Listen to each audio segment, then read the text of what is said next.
آج کا ہمارا موضوع اسلامی جہاد ہے۔ اسلامی جہاد پر میں آج اس سوال کو زیر بحث لاؤں گا کہ جہاد کی ضرورت کیوں ہے؟ اللہ تعالیٰ نے آخر اتنا بڑا فیصلہ کیوں دے دیا کہ ہم دوسرے قوموں پر حملہ آور ہوں؟ دیکھیے، سادہ سی ایک بات ہے کہ میں چوری کروں اور کسی ملک کی عدالت مجھے چوری کی سزا دے تو یہ جائز ہے یا نہیں ہے؟ کہنے کو تو کوئی کہہ سکتا ہے کہ بھئی یہ کیسے ممکن ہے کہ ایک آدمی کو سزا دے دی جائے؟ یوں بات نہیں ہے۔ جب کوئی شخص جرم کرتا ہے تو اس کی سزا ہونی چاہیے، یہ ہم عقلی طور پر اور معاشرتی طور پر جانتے ہیں۔ صدیوں سے ہم ایسا کر رہے ہیں، اور آج بھی متمدن سے متمدن قومیں اور گھٹیا سے گھٹیا قومیں ہر وقت یہ عمل کر رہی ہوتی ہیں کہ اس آدمی نے جرم کیا ہے، اس کو سزا ملنی چاہیے۔ تو جب ہم اس سطح پہ، یعنی فرد کی سطح پہ، انڈیویجول کی سطح پہ یہ مانتے ہیں کہ یہ فرد اگر کوئی حرکت کرے گا تو ہم اس کی سزا دے سکتے ہیں، تو اگر کوئی قوم ایسا جرم کر دے تو اس کے لیے جہاد ہے کہ اگر ایک قوم مجرم بن گئی ہے، اس نے ظلم کرنے کا اپنا ہدف بنا لیا ہے قوموں کو، تو پھر ہم اس کے جواب میں دوسری قوموں کو اللہ تعالیٰ نے اجازت دی، مسلمان قوموں کو اجازت دی کہ وہ تلوار لے کر آ جائیں اور اس قوم کا ہاتھ روکنے کی کوشش کریں۔ یہ جہاد کی اصل ضرورت ہے۔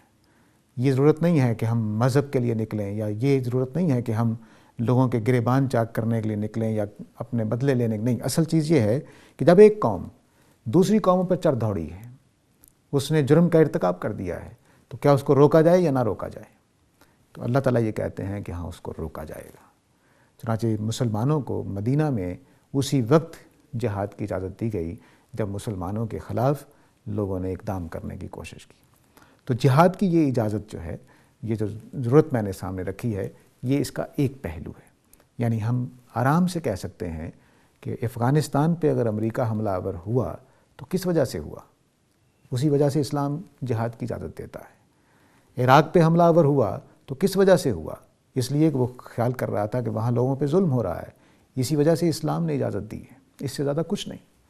تو اسلام آگے بڑھنے والی قوموں کو جو ظلم کرنے پر تیار ہوتی ہیں، جو دوسروں کو ستانے کے لیے آتی ہیں، ان کا مال، ان کی عزتیں، ان کی جانیں لوٹنے کے لیے آتی ہیں، یا ان کے ملک پر قبضہ کرنے کے لیے آتی ہیں، بلا سبب، بلا مقصد، صرف اتنا ہی مقصد ہوتا ہے جتنا میں نے بتایا، تو اسلام کہتا ہے کہ ان کا راستہ روکنے کے لیے تمہیں بھی بندوق اور تلوار اٹھانے کی اجازت ہے۔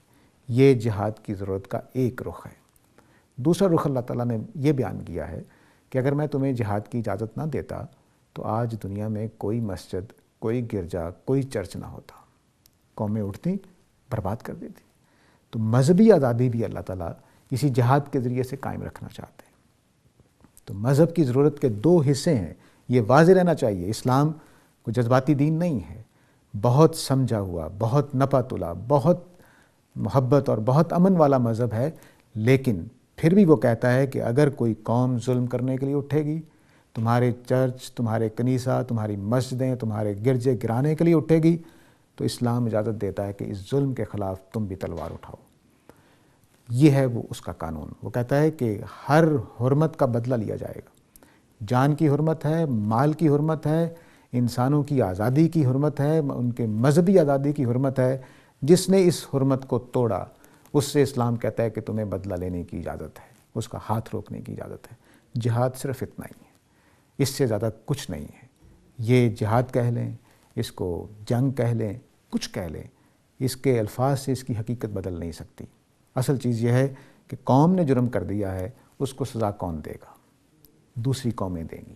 کبھی قرآن نے کہا ہے مل کر دو، کبھی کہتا ہے کہ نہیں کوئی ساتھ دے رہا تو تیاری کرو اور آگے بڑھو، اللہ تعالیٰ ساتھ دے گا۔ تو یہ جو جہاد ہے، بس اسلام کا جہاد اتنا ہی ہے۔ ہم نے جو جہاد کی شکلیں بنا لی ہیں وہ کچھ درست نہیں ہے۔ ہمیں صرف قوموں کے ظلم کا بدلہ لینے کے لیے، ان کے حدود سے تجاوز اور ان کی سرکشی کا بدلہ لینے کی اجازت ہے۔ امید ہے اللہ تعالیٰ کے اس قانون کی حقیقت بھی واضح ہوئی ہوگی۔ اس کے ساتھ ہی اجازت چاہتا ہوں۔ خدا حافظ۔